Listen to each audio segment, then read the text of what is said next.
Hello guys, welcome back to my YouTube channel yes chemistry way of success. और ये हमारा part number 7 है, जो हमारा class 12 biology NCERT class 12 biology chapter 6 का जो हमारा है, ये हमारा पार्ट नंबर 7 है। सभी वीडियो आप प्ले लिस्ट में देख सकते हैं। मैंने आपको बताया था कि आरएनए क्या होता है, और आरएनए हमारे दो प्रकार के होते हैं। एक होता है अनुवांशिक आरएनए यानी जेनेटिक आरएनए, दूसरा होता है अनानुवांशिक आरएनए नॉन जेनेटिक आरएनए। हमारा अनुवांशिक आरएनए जिसमें हमारे ऐसे कुछ विषाणुओं में, जैसे कि टीएमवी में, टोबैको मोज़ेक वायरस में जो होता है, उसमें हमारा आरएनए ही अनुवांशिक पदार्थ का कार्य करता है। और बहुत सारे जीवों में आरएनए न अनुवांशिक पदार्थ का कार्य करते हैं, हमारा डीएनए करता है। उसको हम लोग क्या करते हैं, अनानुवांशिक आरएनए। अब आता है कि अनानुवांशिक कितने प्रकार के होते हैं।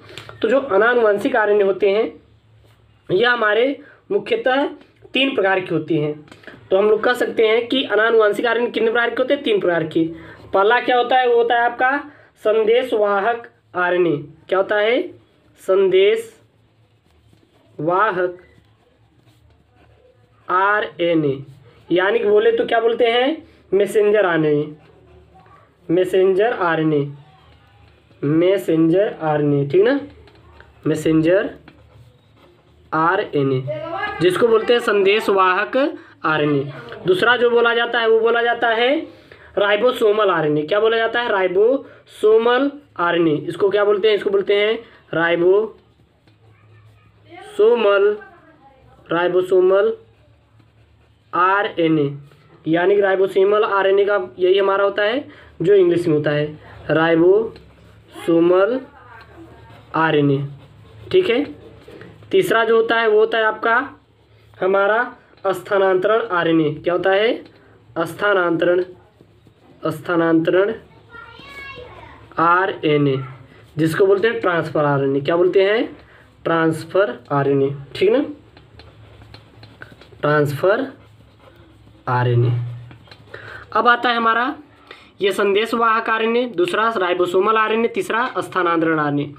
तो सर्वप्रथम हम लोग जानते हैं ये हमारा संदेशवाहक आरएनए क्या होता है। तो सर्वप्रथम हम लोग हेडिंग क्या जानेंगे, संदेशवाहक आरएनए।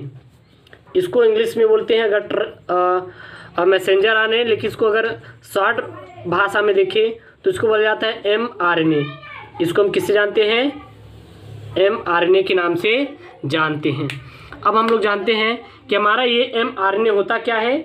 तो जो एमआरएनए होता है, एमआरएनए का नाम सर्वप्रथम किसने किया था, तो जैकब तथा मोनोड ने इसे एमआरएनए दिया था। तो हम लिख सकते हैं एमआरएनए का नाम किसने रखा था, तो इस आरएनए को किसने दिया था, जैकब तथा मोनोड ने सन 1961 ईस्वी में दिया था। तो लिख सकते हैं एमआरएनए का नाम जैकब तथा मोनोड ने सन 1961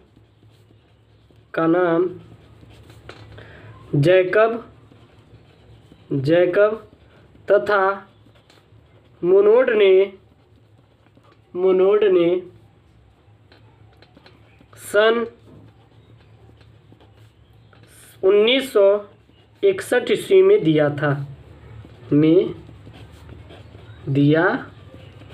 था, ठीक है।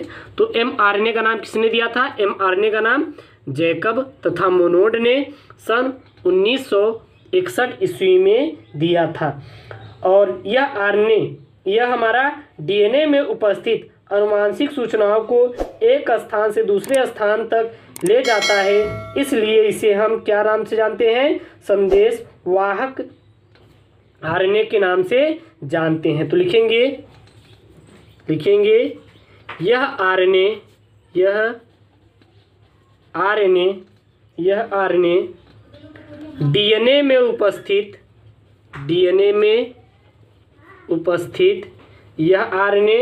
डीएनए में उपस्थित आनुवंशिक सूचनाओं को, किसको, आनुवंशिक सूचनाओं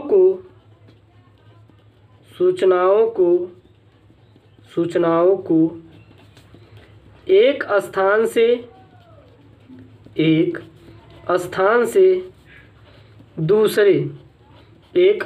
से दूसरे स्थान तक ले जाने का कार्य करता है। एक स्थान से कहाँ, दूसरे स्थान तक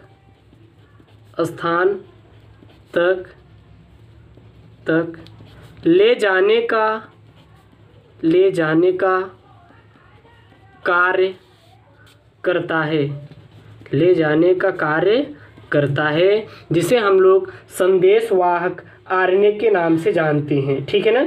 और यह आरएनए लंबा आरएनए है। यह आरएनए क्या होता है, लंबा आरएनए होता है, जिसका अणुभार लगभग की 50,000 से लगभग की 2 करोड़ डाल्टन तक होता है।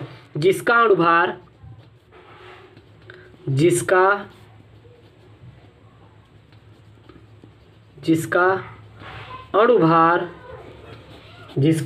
कितना होता है, 50,000 से 2 करोड़ तक, 2 करोड़, इकाई, दहाई, सैकड़ा, 10,000, लाख, 10 लाख, करोड़, 2 करोड़ डाल्टन तक होता है, जिसे हम लोग क्या जानते हैं, संदेश वाहक के नाम से जानते हैं। ठीक ना। और इसकी संरचना, और अब देख सकते हैं, और इसकी संरचना डीएनए की उस श्रृंखला की पूरक होती है जिसके कारण इसका अनुरूपीकरण का निर्माण होता है। और यह आरएनए विशिष्ट पॉलीपेप्टाइड श्रृंखला तथा प्रोटीन के संश्लेषण के लिए टेम्पलेट की भांति कार्य करता है। ठीक है ना। इतना आप लोग याद रखिएगा। जो हमारा क्या होता है, एमआरएनए। और एमआरएनए, जो एमआरएनए होता है, यह हमारा प्रोकैरियोटिक से बना होता है, इतना भी याद रखना। और इसको बात करेंगे तो एमआरएनए जो होते हैं, यह हमारे कुछ जीन के क्या रहते हैं, समतुल्य होते हैं। ठीक है। इतना आप लोग लिख देंगे तो आपका क्लियर हो जाएगा। दूसरा हमारा क्या आता है, वो आता है आपको राइबोसोमल आरएनए। दूसरा क्या आता है, वो आता है आपको राइबोसोमल आरएनए। तो आप लिखेंगे दूसरा हम लोग राइबोसोमल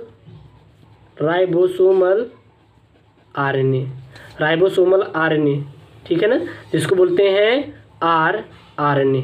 ये हमारा राइबोसोमल आरएनए क्या होता है, तो राइबोसोमल हमारा क्या होता है, यह आरएनए का अस्थायी स्वरूप है और यह राइबोसोम में होता है, इसलिए इसको हम लोग किसके नाम से जानते हैं, इसको हम लोग राइबोसोमल आरएनए के नाम से जानते हैं। तो लिख सकते हैं यह आरएनए का सबसे अस्थायी स्वरूप होता है, इसलिए इसे स्वरूप होता है और यह राइबोसोम में होता है, और यह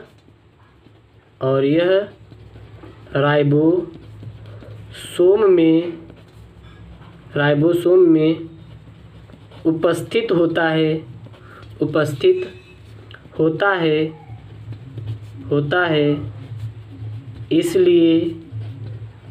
इसलिए इसे राइबोसोमल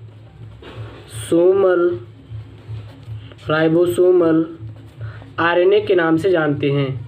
राइबोसोमल आरएनए के नाम से जानते हैं, राइबोसोमल के नाम से जानते हैं। ठीक है ना। और यह कोशिकाओं में पाए जाने वाले कुल आरएनए का लगभग की 75 से 80% भाग आरएनए होता है।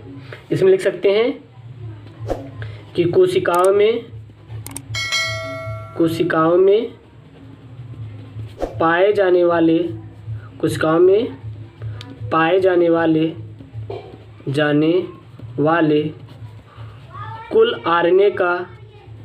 कुल आरएनए का लगभग 75 से 80% भाग क्या होता है, वो हमारा आरएनए होता है, आरएनए होता है। ठीक है ना। इतना आप लोग लिख सकते हैं। तथा शेष 75% राइबोसोम तथा शेष कितना, 65% हमारा क्या होता है, राइबोसोम तथा 35% भाग प्रोटीन होता है। भाग प्रोटीन होता है जिसको हम लोग क्या कहते हैं, राइबोसोमल आरएनए के नाम से जानते हैं। ठीक है, अब हम लोग का आता है स्थानांतरण आरएनए यानी कि ट्रांसफर आरएनए।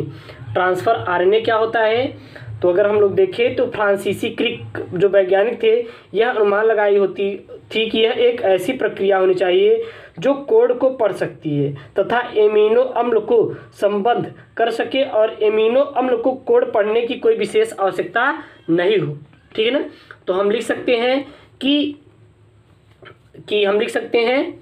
एमिनो अम्ल के साथ जुड़ने का जो स्थान होता है, एमिनो अम्ल के साथ जो जुड़ने का स्थान होता है हमारे आरएनए में, इसी कारण इसे हम लोग टीआरएनए का से लिख सकते हैं। यह हमारा सबसे छोटा आरएनए होता है। टीआरएनए ट्रांसफर आरएनए क्या होता है, यह हमारा सबसे छोटा आरएनए होता है। लिखेंगे यह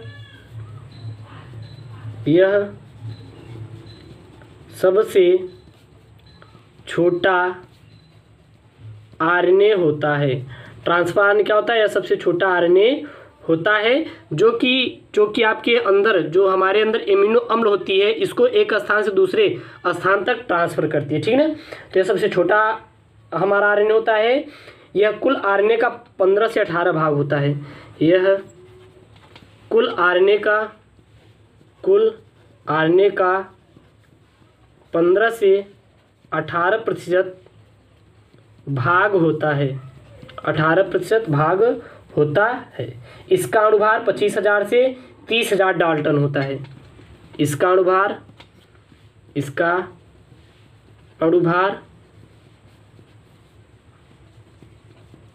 25,000 से 30,000 डाल्टन होता है। यह कोशिका द्रव्य में पाया जाता है। यह कोशिका द्रव्य में पाया जाता है। यह कहाँ पाया जाता है, कोशिका द्रव्य में पाया जाता है। इसे घुलनशील आरएनए भी कहते हैं। इसीलिए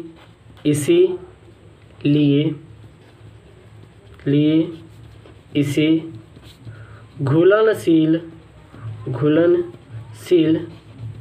आरएनए भी कहा जाता है। ठीक है, याद रखना। ठीक ना, और हम लिख सकते हैं, और यह कोशिका द्रव्य में उपस्थित एमिनो अम्ल के साथ जुड़कर उन्हें प्रोटीन संश्लेषण स्तर तक पहुंचाने का कार्य करता है। यह और एमिनो अम्ल के लगभग की 60 प्रकार के टीआरएनए पाए जाते हैं। और इसका कार्य क्या होता है, तो यह जो होता है यह हमारा कोशिका द्रव्य में उपस्थित एमिनो अम्ल के साथ जुड़कर यह कोशिका द्रव्य में उपस्थित एमिनो अम्ल के साथ जुड़कर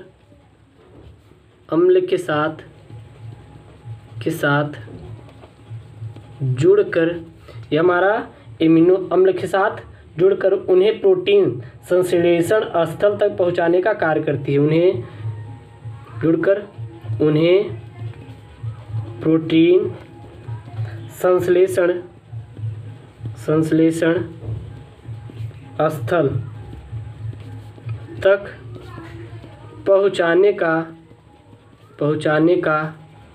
कार्य करती हैं। ठीक है ना, पहुंचाने का कार्य करती हैं।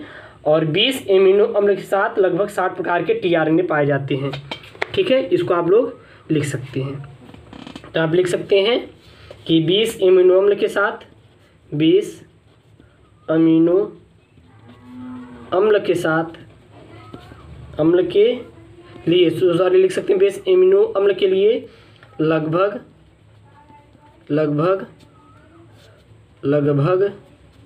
60 प्रकार के टीआरएनए पाए जाते हैं। ठीक है, तो मेरे प्यारे दोस्तों इतना नोट कर लीजिए। हम लोग इसमें जाने हैं टीआरएनए क्या है, आरआरएनए क्या होता है और एमआरएनए क्या होता है। ठीक है, और ये आपके लिए बहुत ही इंपॉर्टेंट है, इसको जरूर पढ़िएगा। ओके दोस्तों, थैंक यू, जय हिंद।